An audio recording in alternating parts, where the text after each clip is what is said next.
আজকে আমি ভোলা মাছের একটা রেসিপি বানাবো, ঝাল বানাবো। তার জন্য ভোলা মাছগুলোকে আমি ভেজে নিচ্ছি। মাছগুলো ভাজা হয়েছে, এবারে উল্টে দেবো।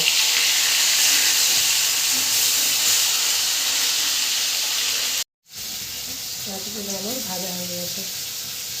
এবার আমি মশলাটা করব। কালো সর্ষে, সাদা সর্ষে, কাঁচা লঙ্কা, জল দিয়ে নুন দিয়ে আমি পেস্টটা করে নেব। তেল গরম তেলে দিয়ে দেবো কালো জিরে, সাদা জিরে।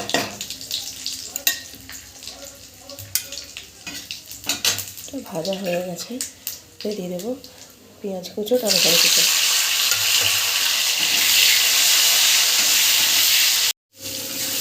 ভাজা ভাজা হয়ে গেছে, এবার দিয়ে দেবো নুন, লঙ্কা করে, হলুদ করে। এবারে দিয়ে দেবো সরষের পেস্টটা। মশলাটা ফুটছে, মাছগুলো দিয়ে দেবো, দিয়ে আমি ফুটিয়ে নেবো খানিকটা।